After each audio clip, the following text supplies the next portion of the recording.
Hey everybody, it's your man Tyke coming to you with another true spook story. Now before I begin, I'm gonna ask that you hit the goddamn like button. Just go ahead and subscribe to this here channel and share me. Get me out there. And I wanna thank you all for who been sharing me so far. I love it. Southern country boy like me, telling me real life stories about grandma and myself, make me feel good, help her live again. So thank you all. So I just need a little bit more y'all to share me, but y'all been doing good. I appreciate it. So enough of that. I have to give my accolades to you. Well, this story gonna take place in 2005. Yeah, 2000. No, 2007. I'm giving y'all accurate dates. So this story gonna take place in 2007. I had already been raising my boys for a long time. My two oldest kids, I've been a single parent for like 20 some years, so I had already had them. I got custody in front of their mama when their mama decided to go fuck with one of the biggest drug dealers in Georgia. That was my two oldest boys' mama. I'll give you a little backstory before I get into this little creepy shit here. So, my oldest son, mama them, my oldest son and their mama, uh, we was high school sweethearts and shit. Started fucking with her, when I was about in 11th grade, 12th grade and shit like that. And she was a little younger than me. She was probably in the 8th and 9th. And her mama was strung out on crack and shit. And my mama was heavy in the church. So I met her because my mama was trying to get her off drugs and shit, help her go to the church. But there wasn't no curing that bitch, boy. She get that stem, boy. And that bitch could pull a 3-day all day, baby. She knew how to hit that rock and she knew how to go find it.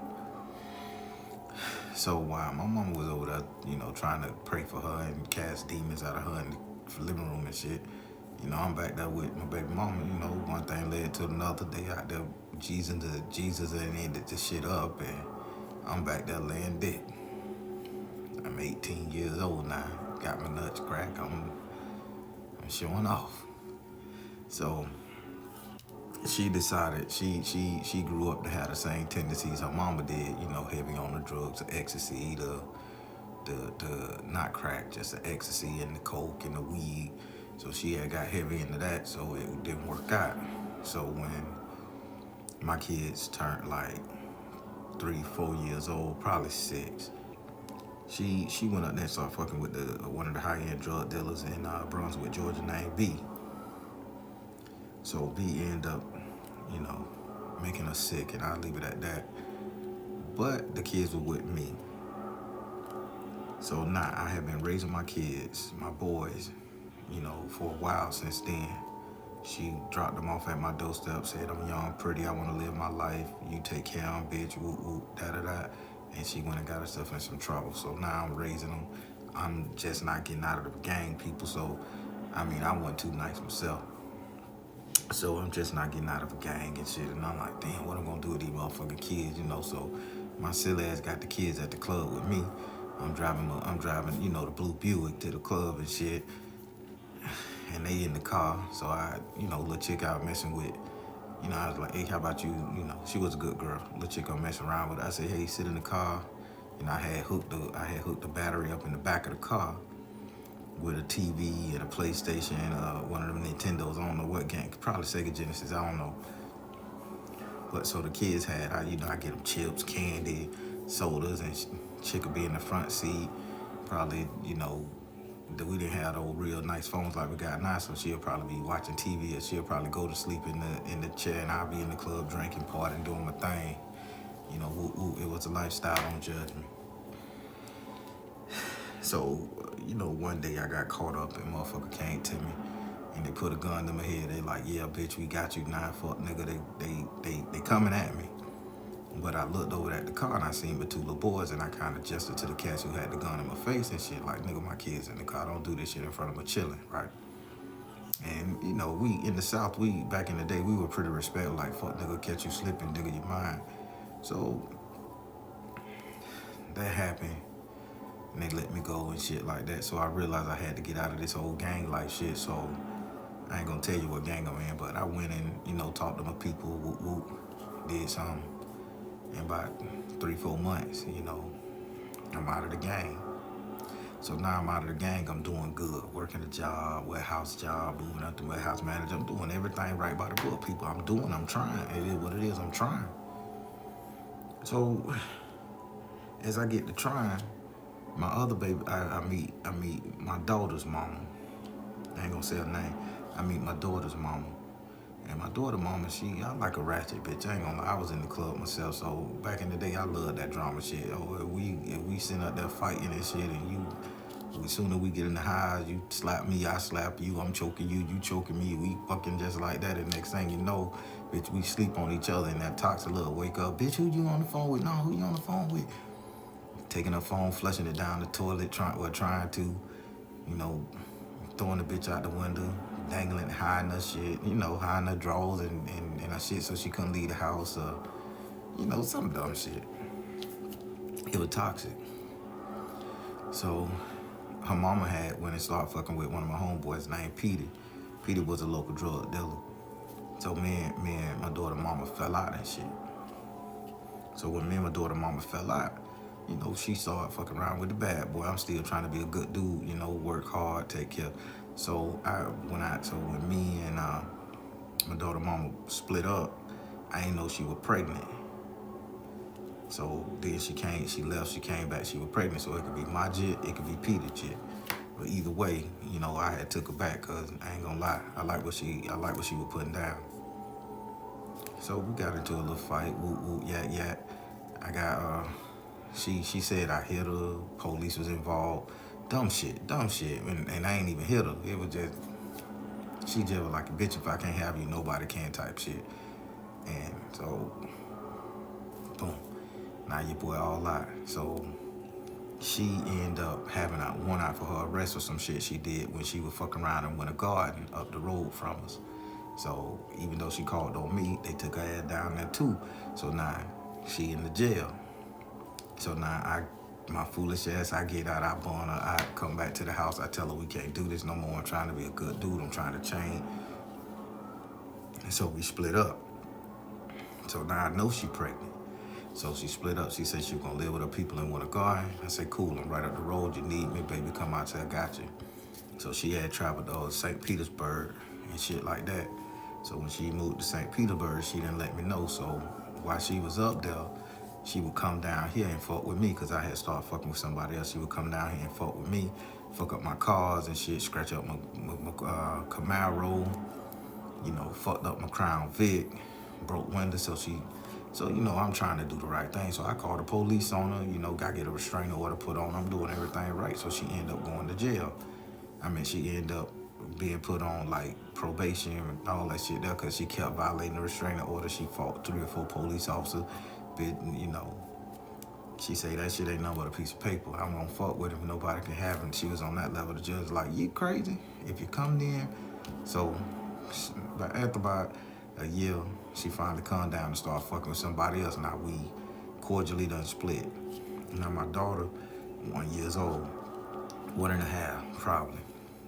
So I had took a job with the warehouse out of town in Palatka, Florida. I was out there for 30 days building, cubicles, office furniture, and all that shit there. So now I'm gone for a month working in Palatka, Florida, and that's a horrible place. It stinks. And they got a paper mill. Not saying the town stink like it's bad, but that paper mill had that bitch fucked up around by 6, 7 o'clock at night. But I digress.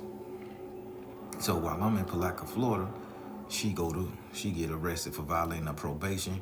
She gets sent to prison for 3.5 years. So now she done left my daughter with her mama and her brother. So me, I'm like, okay, let me go get my daughter. So they took off and they ran for my daughter. They ran with my daughter. They kept my daughter on the run. Couldn't find my daughter. Nothing. Okay, so I go to grandmama and I say, Grandma, they got my baby. I said, I can't find them. I don't know what to do. I'm panicking. I'm stressing. Oh, my God, I'm losing it. Because, then, so it took me almost a year. Yeah, it took me a year to get my baby back. By then, they done went down there and got food stamps, Medicaid, and now I'm on child support. without me even being in the motherfucking court. They had this shit spent around so quick. I just get papers in the mail saying my shit getting garnished. So I'm paying $300 a month to an uncle for watching my baby. So I say, this can't be. So I said, Grandma, what to do? So me and Grandma went up there, Anthony. We went, and Grandma had me go in the closet. Went in the closet, she had me make get a pound cake, get some other stuff, and we did a ritual for not Saint Expedite, that was the second one. We did a ritual, with Saint Anthony. So Saint Anthony find things for you. So if you ever lose some, try to call on Saint Anthony and appease Saint Anthony. He'll find whatever's lost. So I couldn't find my daughter. So boom, we found what was lost. Damn. Found my daughter, everything. Grandma said, okay, let me ride up here with you. So as me and Grandma riding up there to St. Pete to find out where my daughter at with the last address and all the people we done spooled and shit, we end up dropping some shit. So every house we went to that they used to live, Grandma rich in her purse, and she would sprinkle some powder out of this burgundy ass purse. She would go to the doorstep and she would sprinkle powder. And nobody had ever seen my grandma. So even before the house that because we had about 6-7 different addresses, they were moving around a lot. So Grandma would go and sprinkle dust on each one of them doors before we even knock on the door. She'll sprinkle the dust, then I'd get out the car, knock on the door, or Grandma knock on the door, and I'd just back Grandma up. Either way, we had a little routine. So we done went to 7-8 houses. So we finally go to the, so let me back up, because I already thought that's the end of the story. So that's a drama set there, but let me jump back. So now, during that time, me and Grandmama doing spell work, working on trying to find my daughter, I had let my auntie move in with me. So when my auntie moved in with me, I'm sitting up there, I got my Metatron, I got my Archangel, Uriel, Saints, and I got all them people. I'm burning candles, praying the candle. And I said, Auntie, I need to find my daughter. I'm taking care of my boys already. So, I'm just fucked up because I ain't got my baby girl, and they taking all this money out my paycheck, and the uncle got her and not me. So it was a pride thing, right? So I'm in there praying every day, go to work, come home praying every day. I mean, we doing it up. So all of a sudden, I have a dream, and I'm laying down and I'm dreaming. And I had a dream that I need to go through this swamp, the swamp here in Florida behind Little Egypt. We got this little place called Little Egypt. Little Egypt is between like Pine Hills Road. You go up Pine Hills Road, but you from Old Winter Garden and Pine Hills Road. If you're coming from Kirkman, Road, and you get to Pine Hills Road, you make a right instead of a left. And you go back there, and once you go around them winding, twisting ass roads, that's all Little Egypt back there. So it's a little sign you'll miss it. It's just Little Egypt, a whole nother section that only about 20 houses, but that's called Little Egypt. So they said I have to go to the swamp and see this man. I had a dream I had to go to the swamp and see this man. Back then in Little Egypt, he literally lived in the swamp, people. He had a little shack, green shack, no lights, no running water, but next to it was swamp. You could see snakes and alligators and shit, and he was okay with that shit. So I never knew the man lived back there, but my auntie did, because she was on crack, and he used to smoke crack, or she'd go back there to fuck him. I don't know. Don't get me the line. So I had a dream that night. I woke up, I say, Auntie, I keep seeing this bald head man wearing some brown and beige tattered clothes. They dirty. I say, but he ain't got on no shoes, and he got caveman feet. I say, but I see him walking through this path with a pink snake in his hand.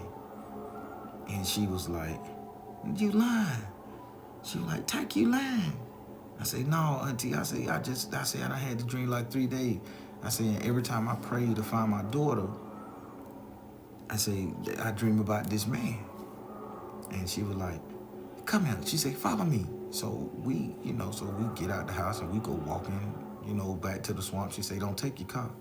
So we walk by, 30 minutes, and we cross over. We walk in the swamp behind Little Egypt and shit like this, and I'm walking on the same path I'm seeing in the dream that I'm walking on. But Auntie ain't in the dream. I'm following the man in the dream. So when I get back there, I saw a pink snake, like wrapped around a tree. I ain't never seen a pink snake before, people. This is the pink snake, and he came out, and he had the pink snake, and another pink snake in his hand. I think it was a baby snake or some shit before they get color. But he had him in his hand, and he was like, "Hey, what you doing?" And he was talking, and he was all happy. So I seen him, and my auntie said, "Well, he looking for his daughter. The baby mama them done moved to St. Petersburg." And he was like, "Oh, I used to live in St. Petersburg." And I told him all the people names involved, and he said, "Oh yeah, I know them. They live at this address right here." And he gave me strict direction, people.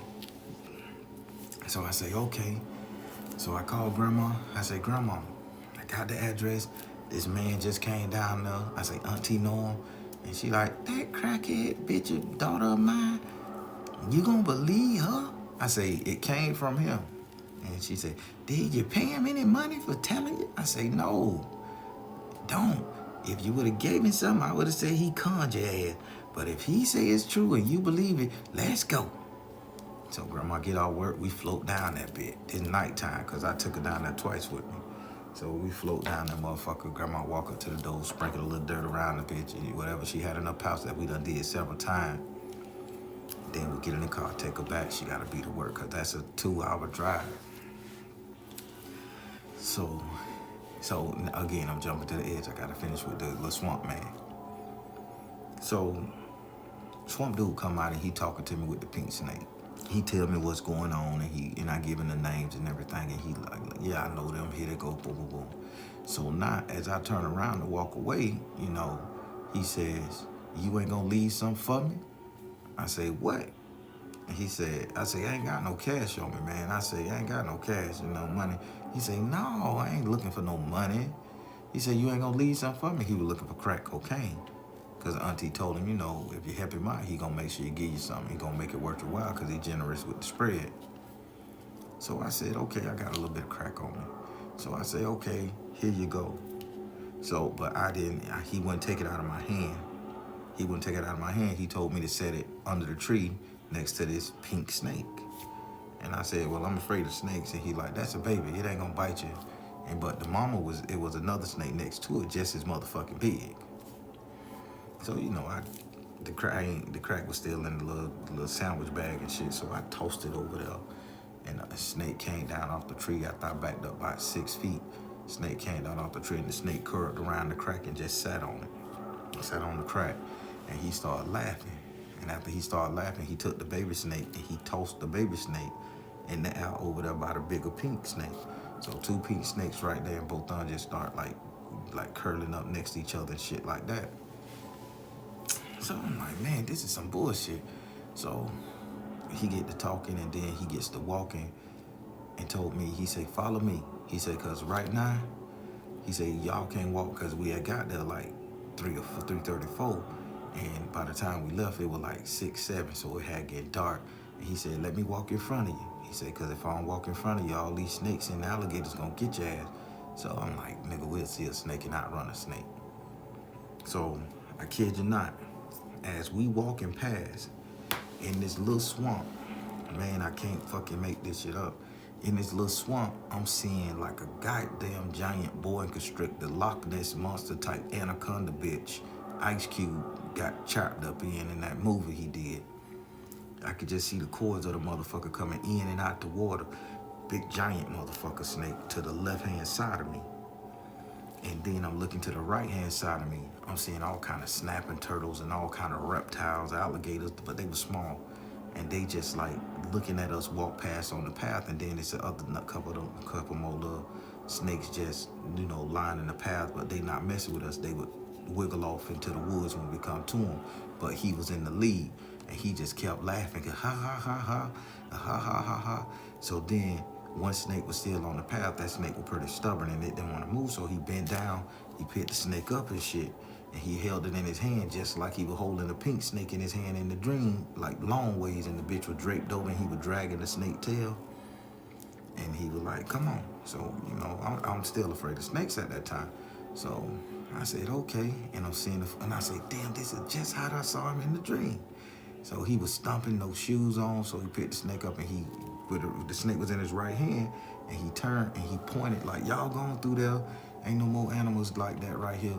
But y'all gonna be okay. Like, thank you, thank you. He say, boy, you generous. I saw what you put down there. Say, we all gonna smoke that. So I'm like, okay, yeah, cool. So that was my interaction with him, the first interaction with him. So now, me and grandma get in the car. We up there. Grandma sprinkle her shit on the porch. So we saying we gonna come back the next day. And that should protect us from all the bullshit that come out the house, flicking and flocking and doing some other shit. So now me and grandma go up there the next day. She get off work, float up there the next day. It's 6, 7 o'clock at night, 7:30 top. So grandma knock on the door. I knock on the door. I hear scuffling and ruffling, and I say, oh yeah, we done found my baby girl. We done found my daughter. Man, when it come to the house, it's some Puerto Ricans in there. And the Puerto Rican, them motherfuckers got tattoos and tatted up, and they looking like they been on crystal meth before crystal meth even came out. They were fucked up, jacked up. And they like, what the fuck you want? And I said, nah. I say, I'm looking for XYZ. Nah, we been here for a long time. I say, but no. I say, but they just here. I say, how long you been here? I say, cause you Puerto Rican and I see the black people there the other night. Nah, we living here. I say, so where the people at that used to live here, fuck nigga? And he like, I ain't telling you shit, pussy. So me and him finna get in a fight. So he said, fuck you. So he pulls out a gun and he was finna hit me with the shotgun. He pulled out a shotgun and he wasn't gonna shoot me. He was finna hit me with the back of it.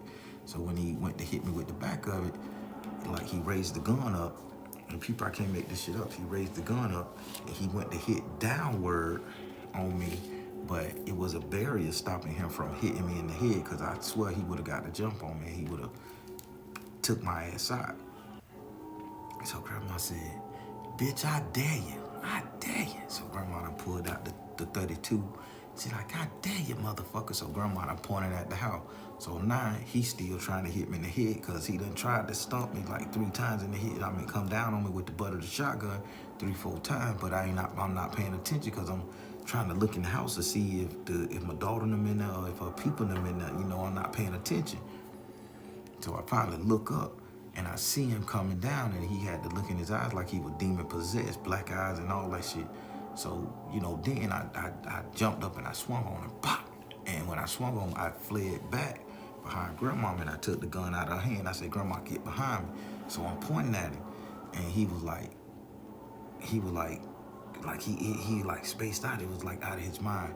He was like, man, I don't know what, my face hurt. And it's like he couldn't see me because I wasn't on this porch. And we right in the driveway. He was like, man, my face hurt. And you're like, what the fuck I'm doing with this gun? This is what he's saying, like he had caught pure amnesia. And grandma said, he can't see us, baby. Get in the car, that was a demon. Say, they ain't know, that was a demon. So I get in the car, and back out. You see people, he keep looking out the window like he didn't see our car, but he knew something was there.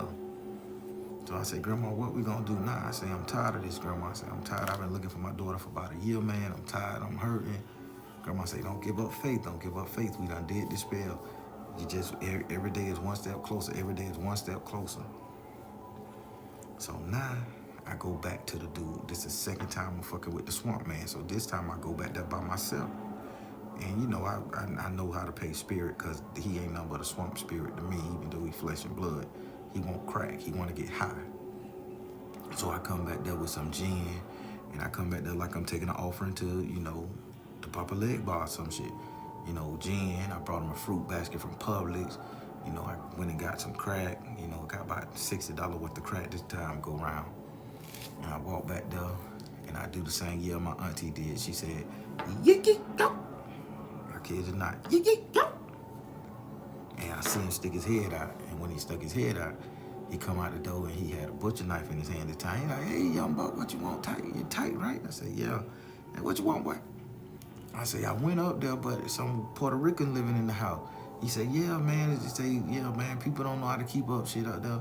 But that was the house. I said, I believe you. So I told him, I said, do you got any more information? So he was like, I ain't got no information. I'm sorry. I said, well, you did help me out, so boom, that was a wash. So I said, well, I brought you an offering, man. I said, just cause, I know how the shit work. And his eyes turned like not green, but like a reptile, like a snake, a scaly, like flashy lizard when they blink sideways. And he started smiling. He like, ah. And he just kept saying like, ah, like 5 or 6, ah, ah, ah. And I'm like, okay, shit. I said, you gonna take it or what you want me to do? Where you want me to set it under the same tree where the snake was?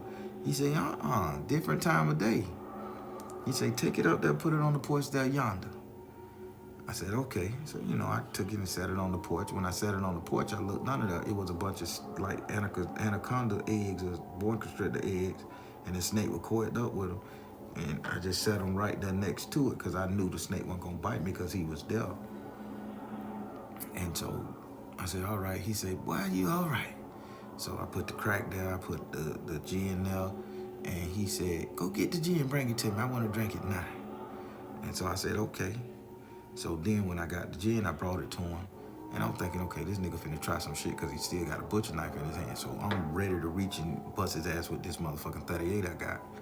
So he said, drink it first. So I said, huh? He said, drink it. So I opened the motherfucking gin up, fresh seal, and I took a swig. And he took a swig. He said, drink another one. And I took a swig, drinking right after him, because alcohol, you can't be poisoned like that on me. So I took one after and boom, took one out. He said, all right, not gone. He said, I ain't gonna walk you out, but trust me, them snakes and shit ain't gonna get you. Big boy over there, he ain't gonna get you. You good. You got my protection. I said, all right. So, I'm still walking with my hand on my pistol in case anything come out. I'm shooting that bitch. It is what it is. So I never saw Swamp Man no more. That was the offering.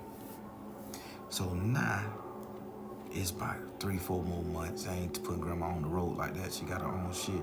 So I'm still in the closet praying to St. Anthony, pound cakes, all that shit. They're doing what I gotta do.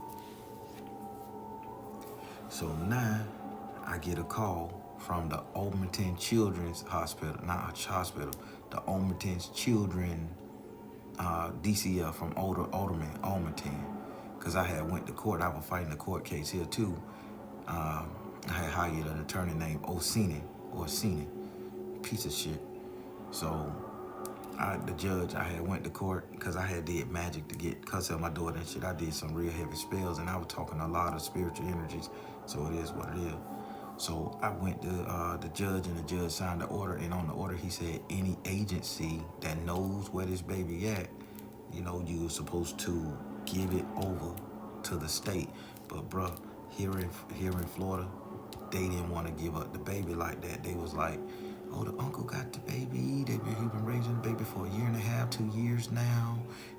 Just pay the child support and let the baby stay. I don't really know. It's my baby. The mama gone for 3-something years. Bitch, give me my jit. I ain't paying this nigga no child support. So the court made me pay back like 10 grand. Then the lawyer cost me 10 grand plus all the spare work I was doing. So nigga, I'm out of like 40 grand. Because I had to go to a spiritual man to pay. Then I had to pay grandmama to do spiritual work. I was stacking my shit. I needed my baby girl with me. So boom. Now I got the address. This where the creepy shit come in at. Now all the other shit just was talk formality. So I get up there and this where the creepy shit. So I call the police. I go to the police station. I'm at the gas station, Sonico. I say, hey, Sonico. I say, I got the address. I got this address from DCF food stamp office. I say, I done paid all the little restitution. The courts in Florida told me I had to pay, I don't owe them nothing. I'm flat out broke.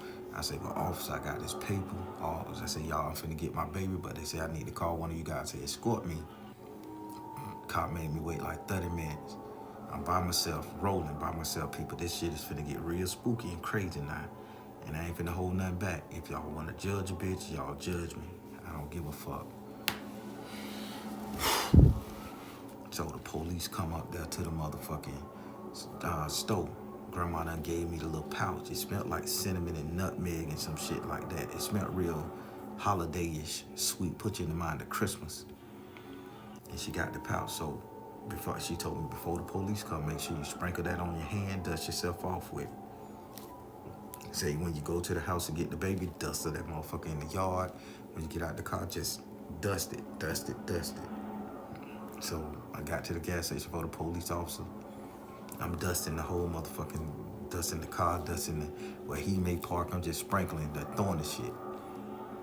So when the police officer pull up to the gas station and he see me, and he says, So you coming up here, huh? And I'm like, huh? Because I ain't think the police officer supposed to know me. You coming up here, huh? I say, what you mean? He said, why you messing with that baby? I say, huh? And he said, you got any warrants? Start checking my IDs and shit. I say, man, what you trying to check my ID for, man? I say, I'm up here on official business with a court document getting my baby. I say, I done paid the court system whatever they wanted. I say, they saying I'm getting my baby. And he like, I'll be the judge of that. So he ran up my name and shit, come back, no warrants, no child support arrears or nothing, just straight up. So he like, huh. So he was like, well, I don't think you should be getting this baby. I said, it ain't what you think, officer. I said, I got a court. I said, what's your name and badge number? Oh, you getting sassy with me? So when he unclipped his gun and he pointed his gun at me. And people, I swear to God, his gun went off, man. I heard the click, click, boom. It was that song by Kid Rock was out at that time, I think. Click, click, click, boom. And I remember that song came into my head. And unless he just was chambering the bullet, I don't know. So he pointed it at me. He said, sit your ass down till I tell you to move. So he called in for backup.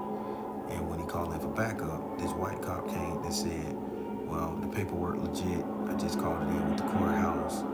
Paperwork legit. We gotta help him get his baby. And then the officer kept looking at me stupid.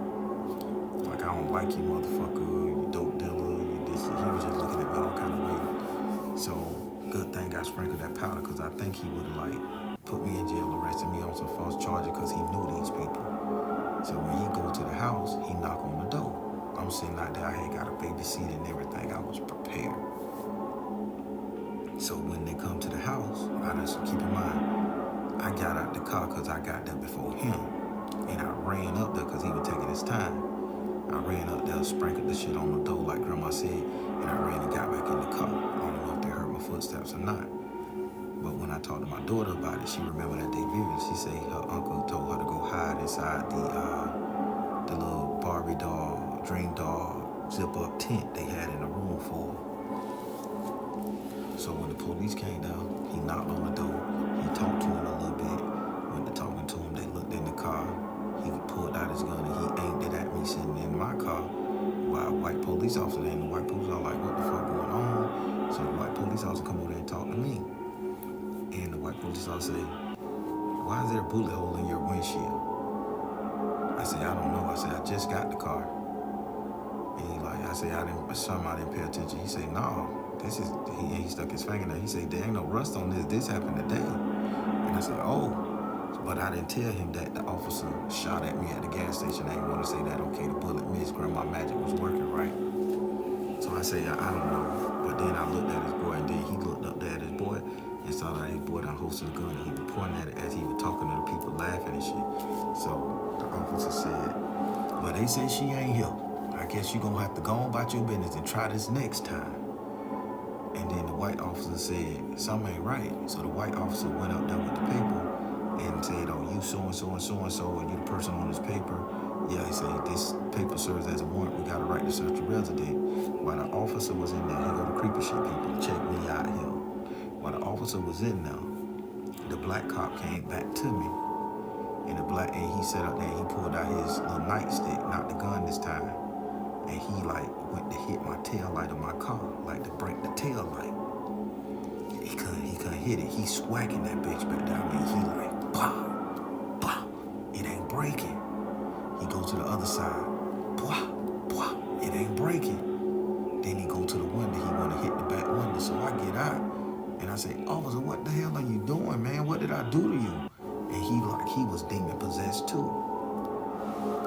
This shit finna get creepy now, and y'all, boy, this shit is finna get real. So he just kept trying to fuck up the car. I looked at his eye was all black and shit. So then when the white police officer came out the door with my daughter, and he handed my daughter to me. And he was like, this your baby girl? And I said, yeah, that's her.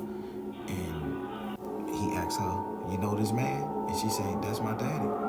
Like, and I didn't even know she could talk at 2-3 years old. Like, that's my daddy. So he said, you got a car seat? The white officer was being so kind to me, man. I ain't never been treated so kind by a white police officer in my goddamn life, people.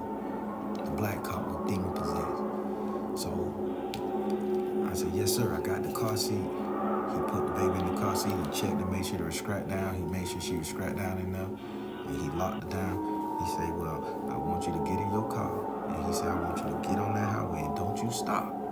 Listen to me good. He said, don't you stop for nothing. He said, because if you stop, we cannot help you. And that's what that white officer said. He said, I can't follow you. He said, because I got to keep my partner here. Because I think my partner was talking about escorting you to the thing. And they said, I heard some hits, so I think he was trying to mess you up. The white police officer whispering this shit to me. I said, I ain't want to say nothing, but I think he demon possessed. He said, yeah, he's in the voodoo. And say that's, so I'm like, oh, okay. So now, I know I done told you guys a lot, but I'm finna stop it right there. I'm finna tell you some of the magic. So now, so the spell me and Grandma did in order to get my daughter back was the simple fact. So I traded, and again, I told y'all could judge me if y'all fucking want to. I don't care. I do anything for my kids. So Grandma did a conjure for me. So when the conjure came up, it wasn't St. Anthony. We did it with something else. And I say, hey, nigga, I want the conjure, I ain't gonna say the demon, the entity, said, okay, what you want to do? I said, I need my daughter with me. I said, I'm paying child support, shit fucking me up, my baby being raised in a way on light, everybody over there crazy, arguing, fighting, they chasing each other with butcher knives and shit. I don't want my daughter growing up in that situation. So the entity was like, okay. They said, I need something for you. I need something from you. I said, okay, what? I'm thinking they're going to say, give me an offering. They said, can you give me 1 minute of your life? I said, 1 minute? They said, just give me 1 minute. He said, 1 minute. I said, how does this 1 minute work?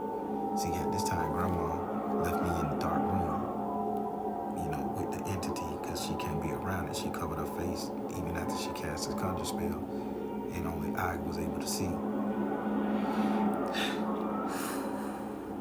Judge me if you want to.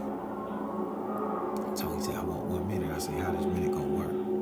He said, this minute works like not before you die. He said, but when you fall ill on your deathbed at 96 years old, so when you turn 96, that's how long you got on this planet. He said, but I don't want to come and get anything right when you die. He said, I want 1 minute of your life. When you turn on your 96th birthday, give me 1 minute. And I'm like, what you gonna do with that minute? He said, that minute mine. He said, that minute just mine. Who cares what I do with it? I'm making a deal. Can I get the minute? He said, you won't die when I take that minute. He said, but just to let you know, that minute that I take from you is gonna be all mine, and I want to savor it. So at that time, I'm like, cool, a minute ain't shit. 60 seconds, that ain't nothing. Bitch, you can have that. I'm living to be 96. Dick ain't gonna work.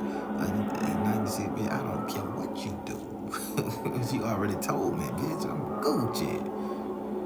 So I made the deal, I made the agreement. It is what it is. I pricked my little finger and all that shit, and I kept squeezing the blood. 3 drops, boom, boom, I threw it at him, and the blood got on him in this direction, in spirit, as much as it could get corporeal like that. So he said, okay. Now he said, well, somebody did work to keep you blinded. This is why you were going through all this shit. This is why you had all, the demon was telling me this. This is why you had all these judges against you and court people against you and police officers trying to hurt you and the police officer that almost shot you or killed you. Say that somebody had did work to do it, to keep you away. And I said, what kind of work? Can I undo it? He said, I'm undoing it now. He said, but here's the kicker now. He said, you will know who did the work as soon as you get your baby in your car and you drive home and get your baby on your soil. He said, you'll hear about somebody dying. And when that person dies, you'll know who did the spell. I said, okay. So I done made my little pact with the spirit. I'm up there. Shit happening. I'm getting my daughter, y'all. I'm getting my baby. It is what it is. Done sold 1 minute of my life to this entity that, that protected me and helped me get right. soon as I get back, I'm gonna say by 2-3 weeks later, my daughter grandma passed away. And when my daughter grandma passed away, they say she just dropped suddenly. Boom, dead. Say it wasn't no heart attack, wasn't nothing. She just walked out to the yard, looked up at the sky, tears start coming down her eye, and she just laid out in the yard. This is what everybody was saying from the funeral obituary. So I said, oh my God. So, like, she did it. So now, I ain't gonna say her name because she well known. So now I'm having 3 dreams. So after I got my baby, after I hear that she done passed away, this lady, my daughter grandma, come to me 3 times in a dream, pointing her finger at me saying, I hate you, I can't stand you, I curse you. She's saying all this shit in the dream. Next night, she come with a different sweater on, because she like to wear sweaters even in the summertime, and jean pants. She, I hate you, I curse you, I do this. Third night, I hate you, I curse you, I do this. She saying all that kind of shit. So I said, Grandma, I ain't sleeping well. I say, the ghost of this lady hunt me because, you know what, we conjured up. And Grandma say, don't worry about that bitch, I got her. So I'm sleeping, and I love my grandma. People, y'all just don't know how much that lady mean to me. Grandma came, and Grandma sat in my room all night long because she knew that lady was going to come back to that dream and get me. And I said, Grandma, you gonna be okay? You need the bed. I sleep on the floor. I sleep in the chair. She said, no, baby, go in the bed. Get you some rest. You done been through enough. I said, yes, ma'am. So I'm in the bed. Grandma sat in the chair that I keep in my room. So I had the dream. I'm kicking and turning. I'm tossing and turning. Grandma said, when I wake up, Grandma has a cold rag on me, and the rag is smelling like kerosene or something like that. Turpentine, kerosene. It just smells kind of oily and fishy at the same time. She got it on top of my forehead, and Grandma sitting out there blowing cigar smoke all over me. So when I wake up, I'm having a conversation with the lady, and every time I have a dream about that lady in the dream, my daughter grandmama, she would get closer and closer to me. So I'm like, I know the next time I dream, she gonna probably be up in my face, close enough to strike me, hit me, do something. I got chills telling this motherfucker right now. I'm looking around at this bitch like, Jesus Christ, I hope the dead bitch don't come back and get me. So Grandma, I smell it, and I wake up like, damn, that's a funny smell, and my eyes going crazy. And Grandma said, okay, we got her. Grandma wake me up. She said, baby, get up. And she woke me up. I said, Grandma said, I got her. I said, got her? She said, I got her right here. I said, well, on the rag? She said, I got her. I said, okay, what we gonna do? She said, come on outside. So we walk out to my backyard. I get a little pot from the kitchen. Grandma throw the rag in the pot, and we set the bitch on fire because she had always soaked it in kerosene and shit like that. Just throw the rag on fire. As we throw the rag in the thing and we set it on fire, only thing I hear was screaming. I could hear the lady voice because I had heard her talk. I hear the grandma voice screaming in the rag. Ooh. Then the grandma voice started crying, and then you don't hear nothing else, and the rag burned down the ash and shit. You can see little pieces there, but it burnt down for the most part. She said, all right, baby, I'm going home. Get you some rest. Finish sleeping. I said, yes, ma'am. I went back, laid down, best sleep I had. The best 2-3 hours of sleep I had in a long time. So I got my daughter in the other room. Grandma blessed my house and shit for me, so nothing getting me hurt my daughter.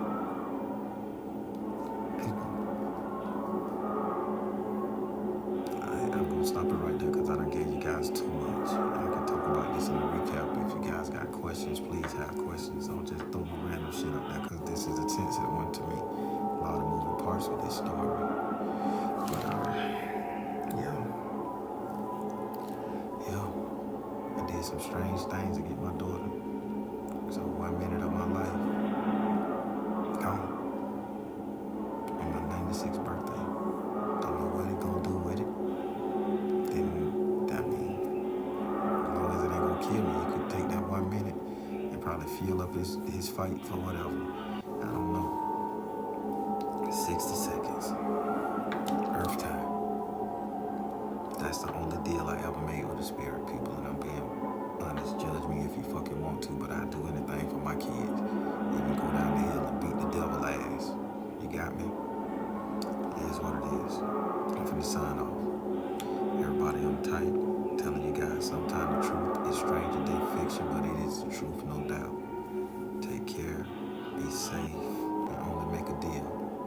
it's more than